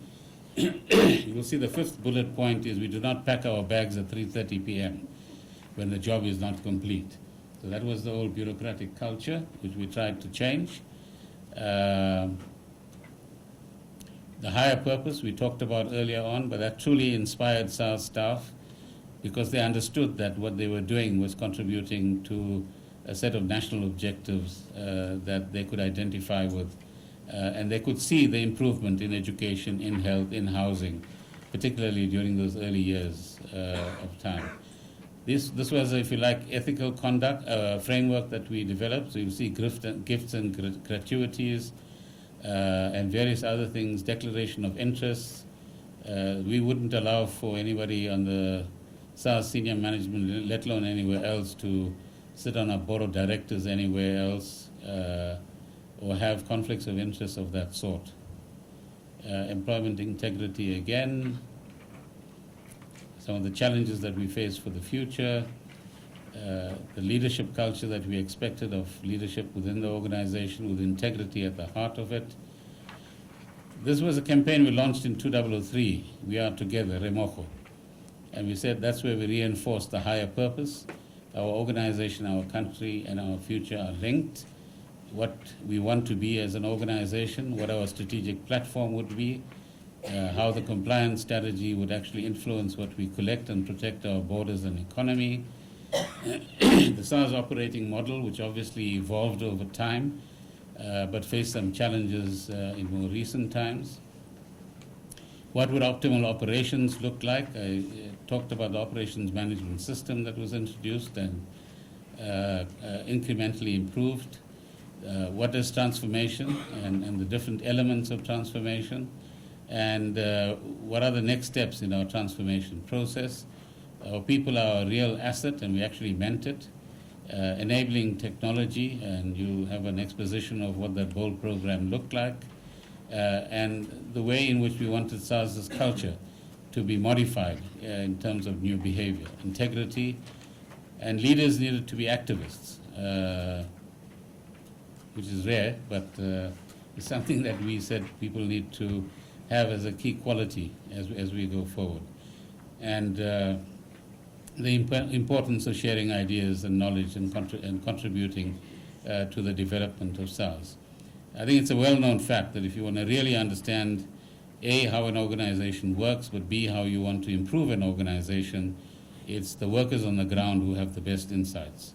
And if you're not willing to listen to them and impose ideas, then you lose the plot as you go. This became a favorite slogan, raising the bar. In other words, constantly moving the targets so that we don't become too comfortable. A level of discomfort is absolutely important in obtaining higher performance and in transforming our organization. And then lastly, the customs transformation part. I won't bore you with this, but again, we give you the value chain or the key processes on the customs side, which went through the same changes that we talked about in terms of management and people change, but also process and technology changes as well. But on the customs side, you have more international conventions and treaties that you have to comply with. So the Kyoto Convention on Trade Facilitation, which is now a WTO requirement as well, because that's the easiest thing for the trade ministers to agree on. They agreed on that more recently. Trade policy is now the key factor, where tax policy earlier on was the key factor, and the linkages between processes, technology, and skills. The same approach that we used earlier on the tax side, product, process, technology, and culture. We had a phase 1 and a phase 2 in this process as well, and then the technology factor was added on. And customs was well known for piles of documentation coming in. We even had some lax systems where you could actually export, inverted commas, a container, and you don't have to worry about submitting your documents even a month later. It was fine. But that's what leads to malfeasance of different types, particularly at the ports. Accreditation of certain business firms or clearing agents became part of the modernized World Customs Organization regime. And the last point was the beginning of the technology changes. A paperless Cape, as the customs system was actually developed. There too, as I pointed out earlier, enforcement is a critical element, and particularly post-2001 and the 9/11 events in the United States, that changed the entire character of customs on a global basis. For many countries, customs revenue and customs duties is the main source of revenue. Smaller developing countries in particular, we are an exception in that regard. So for us, protecting our economy and our businesses was a critical factor, and administering our trade agreements as well. Exports famously were never controlled. It's only imports that were controlled. And hopefully we started the process of controlling exports, and the other weak area was passenger rail controls as well, because it was easiest to move on to a train and get whatever you wanted to get into the country and out of the country as well. Again, development of new officials and a new training regime that was followed. Improvements in infrastructure at the border post together with other government agencies. And on the customs side, you need these mutual assistance agreements that will enable you to exchange information across borders on a worldwide scale in order to better practice the art of enforcement in some ways. These MOUs became quite important as well with many countries. So this, on the left-hand side, were the international trends that we're developing and what implications that it had for us at the time. And then finally, we emphasize that our leaders should be practicing their values, in particular demonstrate integrity at all times, be bold in terms of the approach that they use, and think outside of the box. And that is quite evident both in terms of the way the transformation process took place, but the way in which SARS worked as well. Walk the talk. Of course, in this time and age, it's easier to do the talking than the walking. But this is an important component so that you gain credibility as leaders. Raising the bar. At the bottom it says not a chocolate bar, but hopefully some people have chocolate bars to distribute, Judge. And be outward looking. Always understand what are the changes in your environment and how it impacts on the organization, and how you need to modify what you do in the organization so that you would be better aligned with the developments outside. My apologies for taking a bit long, but thank you very much.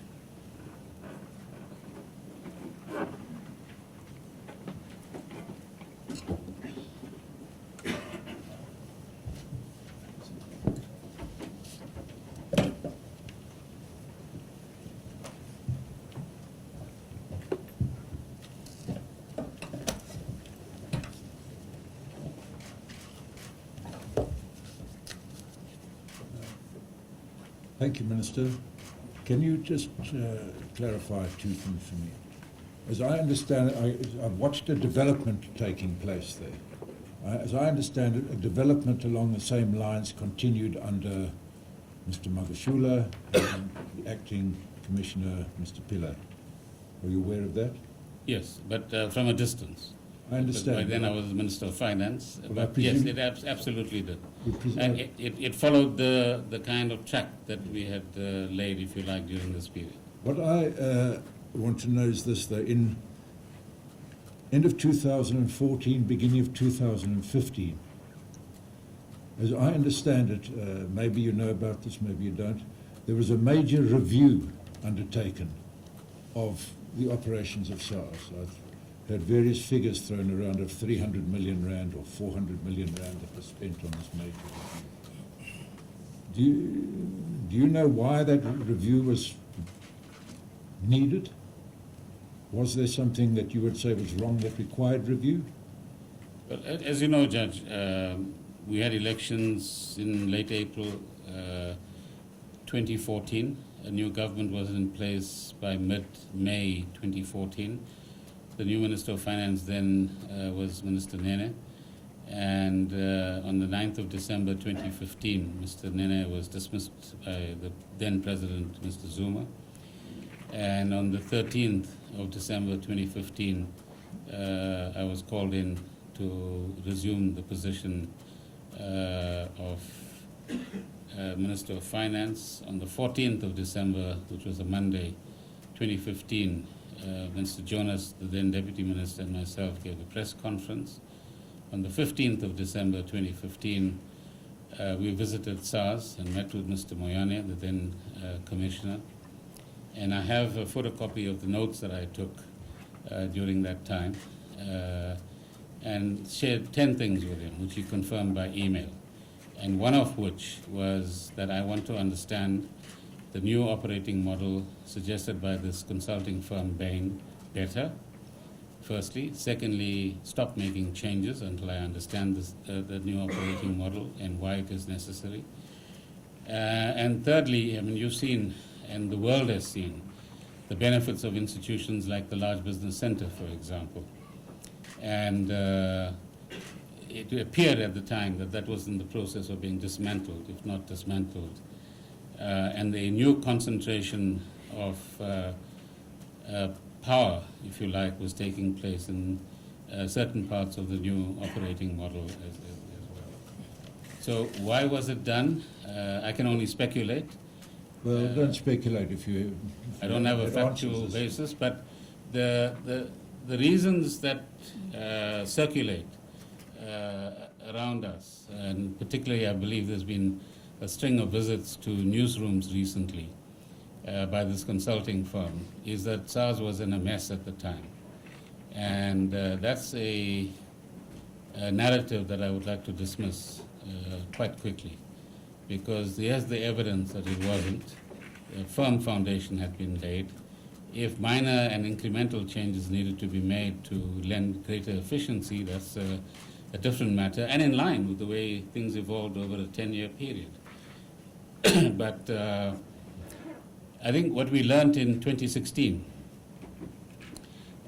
with the leaks of the so-called Gupta emails then began to, as you now know, connect the dots.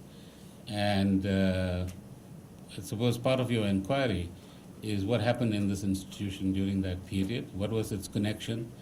Or what was the connection between what happened in this institution and the general phenomenon that we now know as state capture? Well, let's not go down that line too far. All I want to know is I'm trying to understand why, if you think that model was operating is impressively, and I suppose if you created it, you would think that, but what prompted the need to review it at a massive cost? Do you know, or don't you know? Well, I know from a subjective point of view, but I suppose you will call the relevant people and let them answer the question. Well, I just would like to know if you know why it was changed. I think it's part of... in other words, was it not working as well as you tell us? No, that's definitely not the reason. Can you just explain to me another thing? There was an exco that operated in SARS at a higher level of management, executive committee, I suppose. It's not, that isn't a formal body, is it, under the tax legislation? Or No. it was an informal body. And It's what was a- its function? How did it operate? It was a structure that evolved over time. So when I got to SARS on the 1st of March 1998, you had a fairly senior, similar structure, let's call it EXCO for now, but it had only white managers on it largely.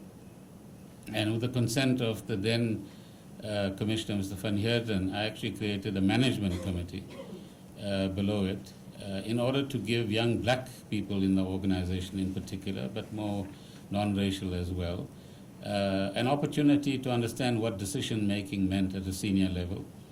Not that they took any radical decisions, but it helped to get them involved. Later, we would use the practice of including younger people in the EXCO, which was then part of our governance structure within SARS, in order to give them opportunities to learn and develop as leaders. And so some of them remained, some of them would rotate as well. And the third point is that, as we pointed out in some of these slides, over time we began to understand what good governance meant. So the EXCO was, if you like, the senior governance organ within the organization. Secondly, we are quite different from the private sector in the sense that we have, firstly, an accountability to the Minister of Finance.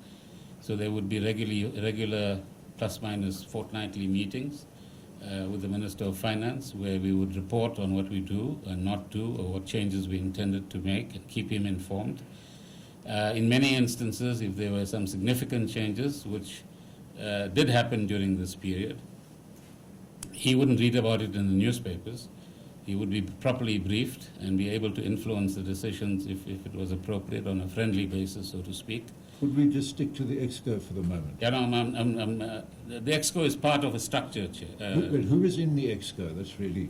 The heads of different components. And did they report directly to the Commissioner? And how did... It's, if you like, democratizing the Commissioner's powers as well.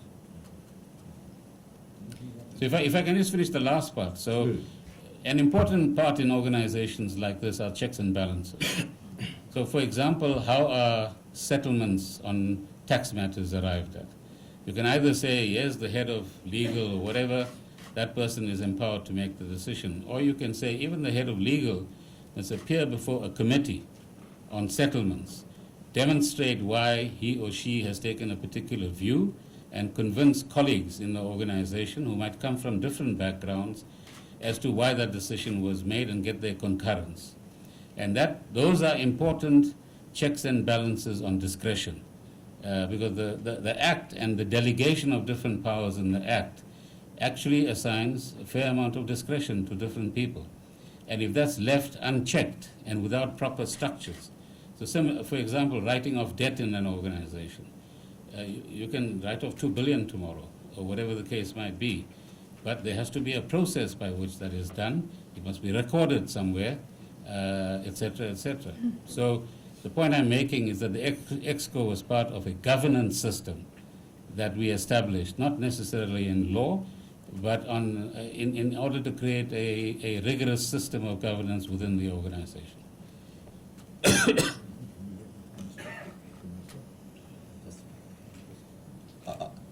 Mr. Minister, I want to just go back to the issue of Bain, and I sense the sort of this first coming of Bain and the second coming. In the first coming, you've indicated to us through the presentation that there was a case for change that informed that. We now perhaps maybe shift a bit to the second coming of yourself as Minister of Finance. And I want to understand, when you had the interactions in relation to Bain, weren't you advised of the case for change that necessitated the second coming in respect of Bain? I bear the judge's comments earlier on that I'm not here for the period 2014 on, but nonetheless, or his caution. In fact, there was a deficit of information provision, to put it politely. Well, I don't want to say put it impolitely. Can you just explain what you mean? No, well, as I said, the first meeting on the 15th of December 2015 was to say, halt this process. Give me information. Come and tell me what's really going on. Didn't happen. And all I was told was that we need to continue.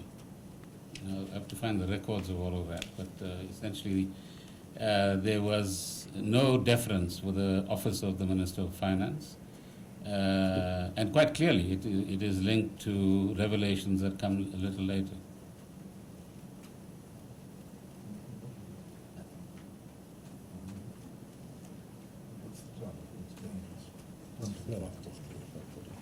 We can stop, I think. Ms. Steinberg, can we do what? Is there anything further you want to raise with the Minister? Yeah, okay. Minister, going back to the reasons why Commissioner Moyani might have wanted to restructure SARS radically, which he did, I've heard two reasons among the many, many people that I've interviewed so far. And I'd like to put them to you so that you can respond to them now, because I'm sure they'll come out in time. The one is that the modernization process, it happened too quickly and it left people behind. And people weren't sufficiently skilled or taken along with the process and were therefore dissatisfied and unable to cope with it. That's reason one. And that had to somehow be reversed. And we understand that the modernization process was, in fact, stopped and reversed. The second reason is that your SARS's procurement processes under your watch took no account of BE. And together with that there wasn't sufficient attention paid within the organization itself to BEE and not so much to BEE, but to affirmative action and the empowerment of black people and women within SARS. So I wonder if you could respond to those two criticisms. On the left behind phenomenon, I mean, it's possible that the odd individual couldn't cope with the changes that modernization requires. If for 20 years you've been in SARS and you've been dealing with paper and suddenly you have to deal via a computer with the same matter, there's an element of human adaptation and coping with the pace and weight of change that actually comes with it. But as far as I know, within the organization, you have well-organized trade unions. Nobody raised that as an issue. Secondly, through the HR component, no such feedback was provided. And thirdly, when Mr. Ho presents his view on these matters, he will tell you that, I mean, he's better placed post-2014, but, or 2009, forgive my coughing, by the way, that the IT processes are quite rigorous in terms of training people, testing systems, and a lot of time, money, and effort was spent gathering people from all parts of the country to undergo either the testing processes, which also involves training to some extent, and training people in order that they could actually adapt. And I'm sure that if you walk around SARS today, you'll find people fairly comfortable with most of their jobs, unless they are sort of new entrants that still need to adapt. On employment equity, I mean, the numbers are in the annual reports of the organization. I just said to you that when I walked in on the 1st of March, I attended my first EXCO meeting, and it had 20-odd white people, except one person who was in an acting HR capacity on the 21st floor of 240 Vermeulen Street. No EXCO since then has ever looked like that. Secondly, I didn't go into details, but the manner in which we changed management in the 42 revenue offices, even before SIACA was fully implemented, was a sign that we wanted to get both outside young people in, and I hope you will contact some of them to give you evidence on those matters as well, but internal people, opportunities to rise to management level. And what was remarkable at the time was that the more experienced white staff didn't leave. They were quite willing to occupy positions as specialists. And as I said earlier, that was the key to matching youth and newness in the organization with experience and knowledge of the institutions. When I joined SARS, I didn't know anything about tax or what it actually did. And I'm quite willing to say I listened very carefully, learned over a period both from within SARS, people within SARS and people outside of SARS. When I said to you earlier on that this culture of being able to engage with tax practitioners or taxpayers, listen to them empathetically and then say, sorry, I disagree with you on the assessment I've issued, is something I learned from Mr. Kosi Low. It's not written in a textbook anywhere, but it's part of the good part of the convention and culture. There are other elements, of course, that you needed to get rid of.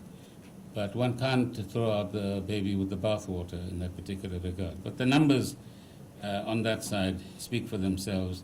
And being a political activist, the last thing you can accuse people like me, and there are many more like me as well, is of not having deference to correct a historical wrong. I've spent 45 years of activism doing that. So any notion that often is spread today, that wasn't the ethos that actually guided us and principle that informed what we did, have to reject with the contempt it deserves. As far as BEE is concerned, the numbers are there. I checked some numbers yesterday in some of the annual reports, and they range from 61% to sometimes even 70% of our procurement going to black-owned businesses. Those numbers must have varied over the years, depending on what you're purchasing. If you want to buy an IBM massive server, as Mr. Ho often did, you're not going to get it from a small black business. Nor are we willing to pay a premium because a middle person is going to add 20% to the cost of what IBM actually charges as well. Whereas there are many other commodities that we purchase that can come from small businesses and should come from small businesses. And the process of empowerment must be pursued absolutely rigorously. And whether it's training, opportunities, exposure at an exco level, there was a multiplicity of techniques that were used to empower black people within the organization to become true professionals, not just occupy office by name, but become true professionals who would be able to serve SARS for 10, 15, and 20 years beyond that particular period. And many of those people who are good professionals might not be in SARS today, or they've been sidelined. Just one final question. This does relate to your time as minister, but the reason I raise it is because Mr. Pillay is going to be giving evidence in a couple of days' time, and it relates to his situation. We received an affidavit less than a week ago from a Ms. Minnie Hendricks, which says that towards the latter part of 2009, when you were taking over as Minister of Finance, she was seconded from SARS to help you with the transition. And that part of what happened during that time was Mr. Pillay submitting a request for early retirement. And what she says is that you got various opinions as to the legality of this request. You got a legal opinion from somebody within SARS. You then asked for a legal opinion from somebody within the National Treasury because it related to the Government Pension Fund Administrator, that you conferred with the Minister of Public Service and Administration, who was then Mr. Beloy, on the telephone, she says. You also spoke to the DG of that department. And finally, that you then went to discuss the matter with the SARS Remuneration Committee chairperson. And she says that took a process of about 3 months. And that in each case, each person involved told you that it would be within the four corners of the law to approve Mr. Pilay's request. And I'm merely asking you if this is correct, if you can confirm this affidavit. To the best of my recollection, all of that is correct. But let me add that firstly, when Mr. Makashula approached me and said that Mr. Pillay had some personal obligations, which it is his job to explain to you, which required him to rally some finances, and this was the option that he chose, that is, i.e. early retirement. The first hesitation I had was he has also been an activist for many years, hasn't had much time to actually put together a pension that would reliably support him he's still a little younger than me, so he's got a way to go, in his latter years, and should he really be sacrificing his pension in this kind of way? So that was the first issue. But that was a non-legal matter. It was a personal matter. And one that, from a human level, one needs to apply one's mind to explore whether there are other options that SARS or he himself could consider. And these are issues I raised with Mr. Makashule. The rest is absolutely true, that my normal practice would be either to get some precedent for something that had actually happened, or get advice from experts. I'm not sure whether I spoke to Mr. Baloy as the minister, but I certainly spoke to a senior official who said that's normal practice in the public service. And having done all of those checks and had repeated hesitations, which required me to check again and again that we were doing the right thing, I then approved that particular payment.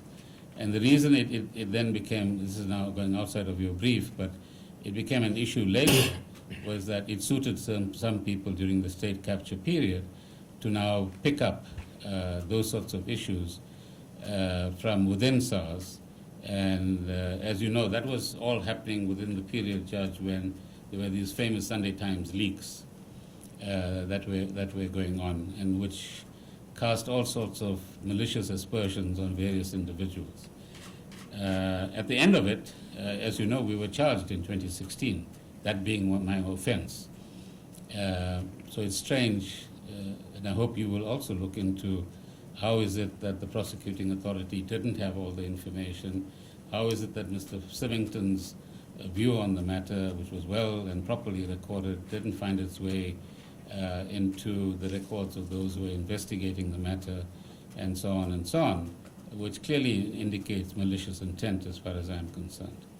But my conscience is clear, absolutely, that I did all the checking that I could possibly do at that point in time and did the right thing by the law. Thank you. I understand, in fact, that prosecution that was brought against, I think it was against you, Mr. Magashula, and Mr. Pillay, that certain information that existed was not handed to the prosecuting authorities at first. It was later handed to them, and the Director of Public Prosecutions then withdrew the prosecution. That's as I understand it. We're checking in on it at the moment, but... That's the public narrative, Judge. Sorry? So that's the public narrative. Is it correct? Do you know if it's correct? Or not? I can't account for the National Director of Public Prosecutions. Thank you. Thank you. We're going to have to ask you back sometime. Hopefully not, but okay. Thank you very much.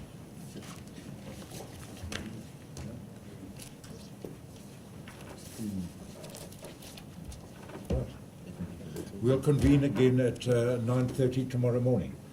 Thank you very much.